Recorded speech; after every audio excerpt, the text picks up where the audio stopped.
Hello, my name is Dirk Koch and I'm from the University of Manchester and I'm introducing our fabulous embedded FPGA framework here.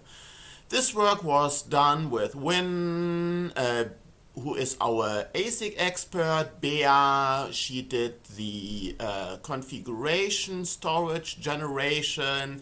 Ying is our FPGA architect, and Andrew did the integration into a RISC-V SoC system.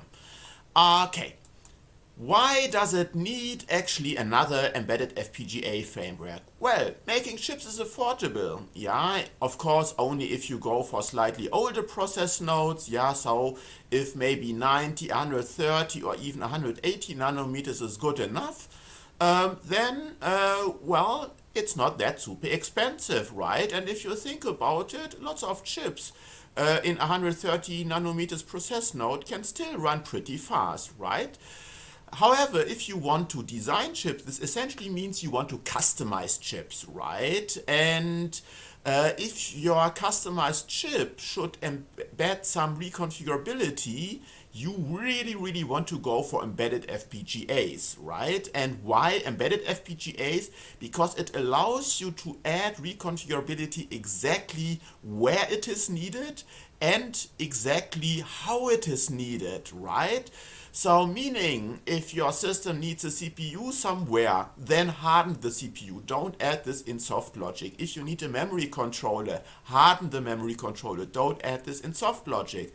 But if you know that you need a certain fabric, right? And you know, for example, a different blend of, I don't know, block RAMs and logic resources and DSP blocks and so forth, then you want still be able to customize this. And this is exactly what you request from an embedded FPGA framework, and we provide exactly this. Then, of course, introducing embedded FPGAs in your ASIC design should not add dramatically to the complexity and risk of the overall system, right? If you build your own chip, you have already lots of problems. You don't want to add extra problems by introducing an FPGA, right? And we have to be fair that chip designers should not have to be FPGA architects. They may be FPGA users and they may have used FPGAs before and they may well know what an FPGA is, but they may not know exactly all the details of an architecture graph, the adjacency of switch matrices, the entropy of their routing graph, and so forth. We don't ask designers to have that knowledge. Of course, they can still make use out of this knowledge, but they are not mandatory to have that. And of course, if we provide embedded FPGAs, they should get very good in area performance and power, right? So it needs some level of configuration optimization, meaning the configuration SRAM cells, so we are talking here about SRAM based FPGAs, yeah, should be relatively cheap. So in our case, we use latches and not flip-flops, okay? Or we want to be able to provide custom cells for routing, because designing a custom cell for routing does not take that much effort, but it has huge impact on area performance and power, right? So we want to be able to provide a framework that can embed that one. Yeah? Then a framework should be complete, meaning usable at the end of the day, yeah? And that includes not only generating the hardware, it also has to include like the design process. Can you, for example, emulate your whole process before you tape it out, yeah? It has to include the Verilog to bit stream generation. So if you have once the chip, how do you map an application on that chip, right? But there are also things like test, yeah, like how do you ensure that your chip is working after manufacturing, those kinds of things, okay? And last but not least, the patents of many classic FPGA architectures are actually expiring at the moment, yeah? Good examples are Xilinx Vertex 2 FPGAs or the first generation of Altera Cyclone FPGAs, right? So we want to provide a fabric that allows modeling of clones or newer fabrics with ease. Okay, how does this all work? That's a quick view of how FPGAs look like. The people who build FPGA or use FPGAs, they know all this. Yeah, it's basically a tile-based architecture. yeah, with certain blocks. I will go into details a little bit later. But the message here is there is, for example, VPR out, which is brilliant for FPGA architecture exploration. This means if you want to build a new FPGA from scratch, right, and you want to have the very best routing architecture here and optimize your switch matrices and so forth, and embed this all in a design space exploration and so forth, then VPR is probably the way to go for as an academic.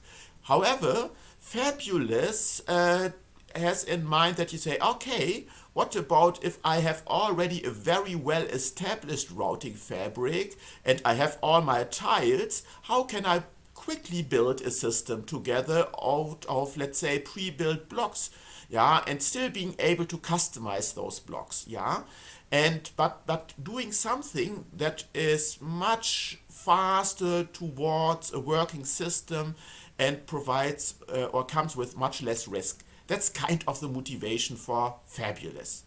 Okay, so how does the whole ecosystem looks like? Don't get shocked by this large picture. We will break it down in smaller pieces. Here in the top left, we provide FPGA descriptions, fabric descriptions, okay? And from that, our Fabulous tool generates the RTL code for the ASIC path, including constraints that you need for the ASIC backend emulation. Yeah, FPGA netlists are quite different to normal RTL code that you normally compile for an ASIC, right? And we provide all the physical constraints all the way through a final ASIC tape out, right? And then with this one, if we once know the ASIC netlist and how this is mapped, we can annotate this back to our model and generate the model for, this is here the right path, for JOSIS and ABC, as well as NextPNR and VPR, which is needed to actually take an application here given as Verilog and map it all the way to a bit stream that will then be loaded on our ASIC one day in the future. Okay, so this is what it means essentially is you provide a fabric model, and from that model you generate the RTL code as well as all the other models that are used for the FPGA CAD tools, where we use of course the open source tool chains from JOSIS ABC and NextPNR or VPR. Okay, and the path here in the middle, that is a specific one for Fabulous. This is an emulation path, so we can actually take the bit stream that is generated here and we can load it on an emulation model of the entire system that we produce here. And here we support two modes. One is configuration, yeah, so everything that you can do on the chip at runtime, you can also do on another FPGA. However, this emulation is of course a bit more expensive. Because we really configure or are able to support full reconfiguration modes. And as a cheaper alternative to emulate more complex designs, we can actually hard code specific bit streams in our emulation model to build or emulate larger systems on an FPGA. Okay. So how does it all work? This is like the picture that I had in the beginning, right? We know FPGAs are basically modeled as tiles, right? And then the whole fabric is nothing else as a collection of tiles, right? So here so we can take actually the fabric as it is, right? And we, well, can model it if you want so in an Excel spreadsheet. And this is exactly what we do. Yeah, there is an easier way to describe this, but you can actually program or design your FPGA fabric in an Excel spreadsheet. Yeah, here we made it to a little bit higher than here in the figure, but it's exactly the same one. So you can have basically CLB tiles or DSP tiles or IO tiles, right? And a tile has wires to the neighboring tiles, it has a switch matrix here, it has some primitives, and somewhere is the configuration storage in each tile, right? And this allows you to build a regular fabric. Okay, then how do we define the wires and the tiles themselves, right? Well, again, the table that we saw before just provides references two specific tiles, and here is the example of a simple CLB tile, and the CLB tile provides wires to its northeast southwest surroundings.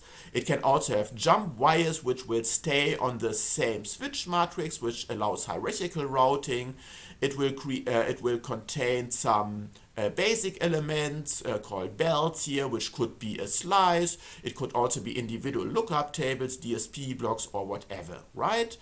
And it will provide a switch matrix and some configuration storage. Okay, how do we model this? Well, wires are just given by their direction, right? A symbolic name for their begin name, their end name, the offsets, and the number of wires. So all very, very intuitively. But if you haven't done these things before, don't worry. We provide you already in our framework with existing settings for wires and switch matrices. And this is actually very intuitively to use, and this is pretty much what the big FPGA vendors do, where you have actually a regular switch matrix throughout the entire fabric. With regular, I mean that the routing and adjacency in the switch matrices in Xilinx FPGAs, for example, is pretty much the same regardless if you use a DSP block, a CLB for logic, or a block RAM and so forth, right? And we also support jump wires for hierarchical routing. Hierarchical routing is something that Altera always did, or now Intel, and Xilinx is also now using hierarchical routing in their ultra scale devices, while older FPGAs from Xilinx had more direct routing. But that's not really important here. And well, the wires that you have, we have wires that have single distance routing or any arbitrary length routing, right? And our fabulous framework is automatically setting the wires in a regular scheme as shown in this figure here. But I don't want to go too much into detail. Okay.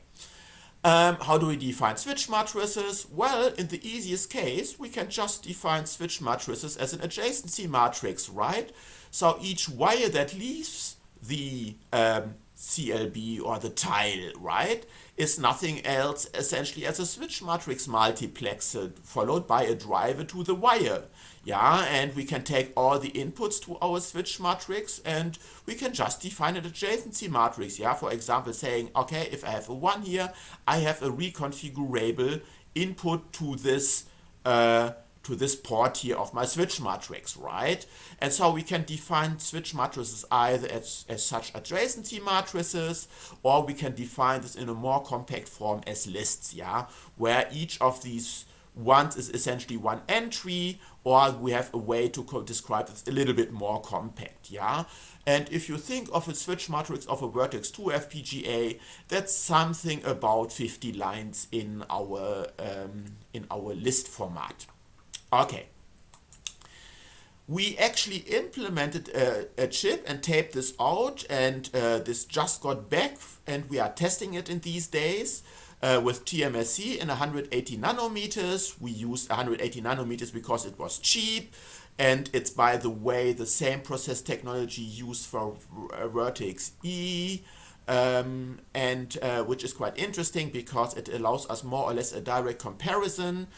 Our fabric is rather small. We only have 384 LUTs, which are organized in columns like this one, and then these columns are organized in different slots, and we can configure each column individually. Yeah, so the whole chip supports partial reconfiguration. We also added a couple of DSP blocks and register file tiles as well as IOs, meaning that our test chip here provides a RISC-V with which is directly attached to the FPGA fabric, where the FPGA fabric itself does custom instruction set extensions. We have a paper on this one at FPT, so I'm not going too much into details.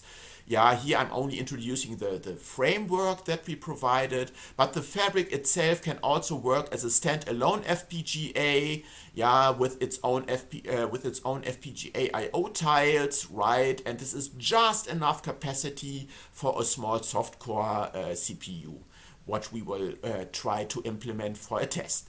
Yeah, and then the model to integrate this is that we just took the operands from the register file and drive it into our reconfigurable fabric, and we are able to multiplex results back into the register file eventually. And this is all controlled by the instruction decoder.